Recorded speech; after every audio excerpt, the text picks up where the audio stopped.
Olá pessoal, hoje nós vamos falar sobre a aula 11, que é sobre a fisiofarmacologia do sistema cardiovascular, que são os medicamentos com ação cardiovascular, tá? Então, antiarrítmico, que pode ser usado para prevenir, inibir ou aliviar a arritmia cardíaca, tá? Na farmacologia, a substância usada para prevenir, inibir ou aliviar a arritmia cardíaca. Então, são medicamentos que são usados para prevenir ou inibir ou aliviar uma arritmia cardíaca. Os fármacos que interferem nas atividades cardíacas podem atuar em 3 segmentos. Então, eles podem atuar na frequência e ritmo cardíaco, eles podem interferir na contração do miocárdio e no metabolismo e no fluxo sanguíneo. Então, a frequência e ritmo cardíaco. Então, o coração ele se contrai e relaxa de modo coordenado, bombeando o sangue de forma eficiente através das válvulas cardíacas. Dessas válvulas, o sangue é bombeado para os pulmões e para o resto do organismo. A coordenação desse movimento ela é realizada por um sistema especial de condução de impulsos elétricos. Esses impulsos elétricos entre as células são gerados por correntes de íons cálcio, sódio e o potássio. Então, para ser gerados esses impulsos entre as células, elas precisam de cálcio, de sódio e potássio, tá? As células cardíacas contêm canais para os íons cálcios. Então, quando o cálcio liga-se ao receptor, o impulso elétrico ele é gerado e o músculo cardíaco contrai-se. Isso ocorre em uma frequência, em um ritmo determinado e constante. Com essa contração, o sangue então é bombeado. Então, para que o sangue circule, ele precisa ser bombeado pelo coração. Então, precisa do cálcio, que vai se ligar a um receptor, vai gerar um impulso elétrico e o músculo cardíaco então vai se contrair. A arritmia cardíaca significa uma alteração na frequência e no ritmo do coração. Então, a arritmia é uma alteração naquela frequência e no ritmo do coração. Ocorre, então, uns descompassos, que a gente chama, que podem ser acelerados, podem ser desacelerados, ou pode ter uma combinação dos dois, então tanto pode ser acelerado como desacelerado. Os fármacos que tratam as arritmias cardíacas são chamados então de antiarrítmico. Então, o que é um medicamento antiarrítmico? É um medicamento que vai tratar, que vai melhorar essa arritmia, que pode tanto ser acelerada ou desacelerada. São compassos que podem ser tanto um quanto o outro, tá? O ritmo cardíaco relaciona-se a uma frequência aumentada, chamada de taquicardia, ou uma diminuída, que vai se chamar bradicardia. Então, nesse ritmo cardíaco, essa frequência, quando ela é aumentada, ela vai se chamar taquicardia. E quando ela diminui, ela é chamada de bradicardia. Os sintomas das arritmias cardíacas incluem palpitações, que é aquela percepção dos batimentos cardíacos. É uma sensação de desmaio e até perda da consciência. O diagnóstico ele é realizado por um eletrocardiograma. A contração do músculo cardíaco, o miocárdio, permite o bombeamento do sangue para o resto do corpo. Essa contração do coração ocorre de forma semelhante a outros músculos do organismo, como o liso e o esquelético. O cálcio, após ele se ligar ao seu receptor, ele entra na célula cardíaca e vai se ligar a uma proteína chamada troponina. Essa proteína, ela é responsável por executar a contração celular, tá? Então, lá dentro da célula cardíaca, existe uma proteína chamada troponina. O cálcio, quando ele entra dentro dessa célula, né, ele vai se ligar primeiro nesse receptor. Quando ele entra nessa célula cardíaca, ele vai se ligar nessa proteína chamada troponina. Essa proteína é a responsável por executar a contração celular, tá? O fator que vai interferir de uma forma importante nessa contração cardíaca é a quantidade de oxigênio e de glicose. Isso explica o porquê indivíduos anêmicos não conseguem levar oxigênio em quantidade suficiente aos tecidos do organismo.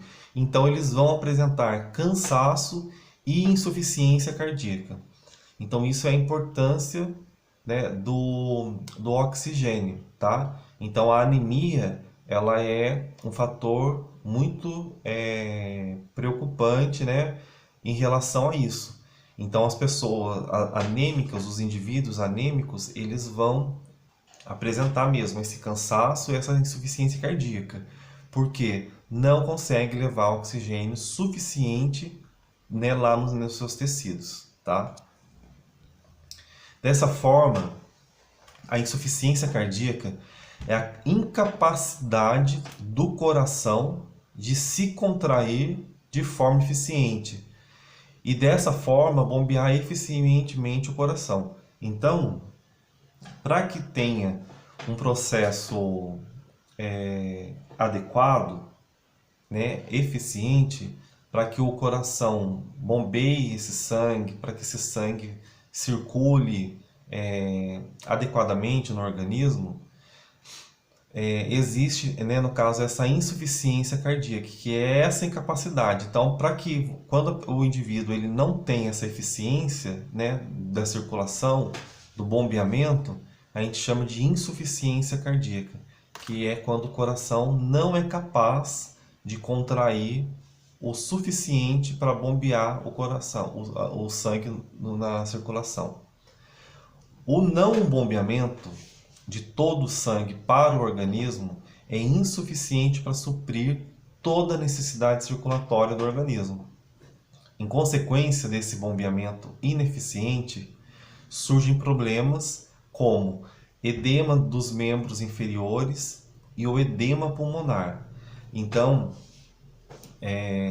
o edema inferior dos membros inferiores e esse edema no pulmão podem ser uma causa, né, dessa não suficiência do coração. Então o coração está bombeando o sangue para o organismo num processo insuficiente, que não está suprindo essa necessidade circulatória do organismo. O edema, por sua vez, ele é causado pelo aumento da pressão venosa e pela retenção de íon sódio. Então, esse edema, ele se processa por conta da retenção do sódio. Então, esse sódio fica retido no organismo, causando um aumento da pressão venosa, que é aquele retorno. Então, aumenta a pressão e essa pressão vai causar, então, esse edema, esse inchaço, tá? Nos membros inferiores e até no pulmão. Tá? O metabolismo, né, e o fluxo sanguíneo estão relacionados com o consumo de oxigênio, tanto durante o repouso quanto durante os exercícios físicos. Então, para que haja um funcionamento adequado do nosso organismo, esse funcionamento, né, precisa ter um consumo de oxigênio suficiente, adequado. E esse consumo ele é usado tanto em repouso quanto quando você faz atividade física. Então, mesmo a pessoa, quando a gente está dormindo, precisa desse fluxo para ser metabolizado, todos esses processos bioquímicos, né? e inclusive o consumo de oxigênio, tá?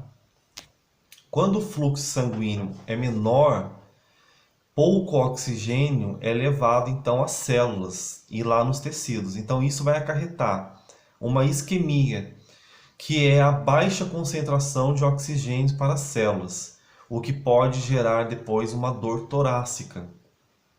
E essa dor torácica causada pela baixa concentração de oxigênio, que é chamado de isquemia, ela pode ainda gerar uma angina, que é uma dor torácica que vai causar, é aquela dor, famosa dor no peito, que o povo fala, nossa, eu tenho dor no peito, isso é angina. E o que é a angina? A angina é a baixa concentração de oxigênio nas células que vai ser gerada essa angina. E essa dor, essa baixa concentração é chamada de isquemia. Essa angina, essa dor torácica, né, ela é desencadeada pela liberação excessiva de íons potássio e hidrogênio e de adenosina.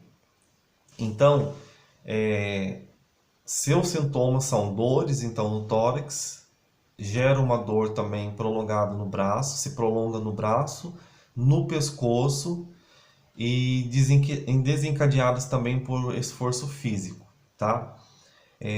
Então, essa angina, ela desencadeia, né, esses sintomas todos, porque daí há uma liberação excessiva de potássio, de hidrogênio e de adenosina. Então, quando há uma liberação também excessiva por conta, aqui ó, da baixa concentração de oxigênio, que é a isquemia, vai causar a angina. E quando essa angina desencadeia, essa dor, ela é desencadeada então pela liberação excessiva dos íons potássio e hidrogênio e de adenosina, tá? A aterosclerose é um outro fator, né, que é uma causa importante dessa angina. Então essa dor também torácica, ela pode vir também da aterosclerose.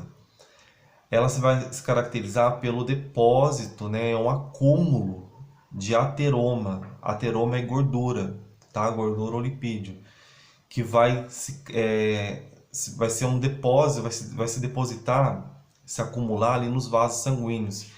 E isso prejudica o fluxo sanguíneo. Então, e consequentemente a chegada de oxigênio aos tecidos. Então, são vários fatores que podem desencadear uma arritmia, uma angina.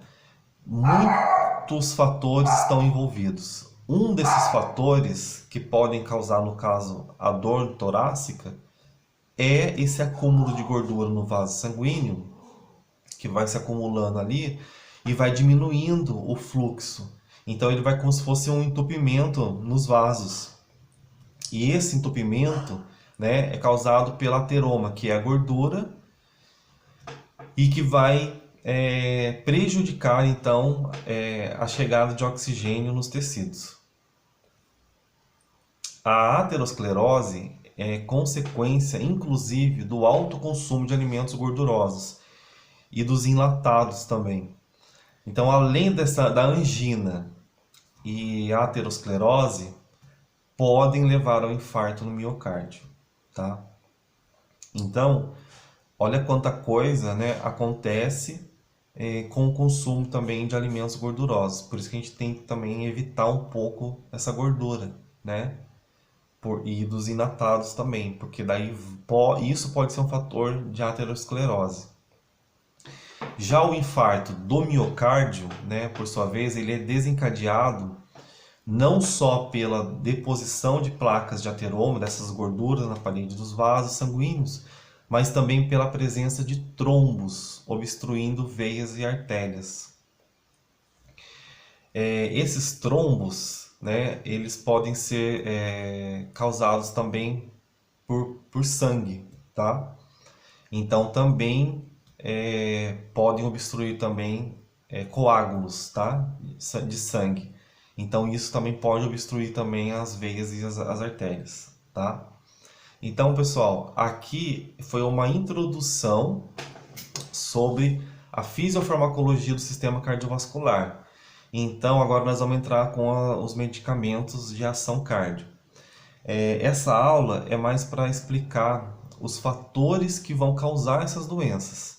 Então, um desses fatores são a angina, né, a arritmia cardíaca, a esteroclerose, a aterosclerose, que vai causar essa diminuição do fluxo sanguíneo devido ao acúmulo de gordura, e também pode ter, no caso, essas placas, né, de gordura e também esses trombos, né, esses coágulos plaquetários aí obstruindo as veias e as artérias, tá?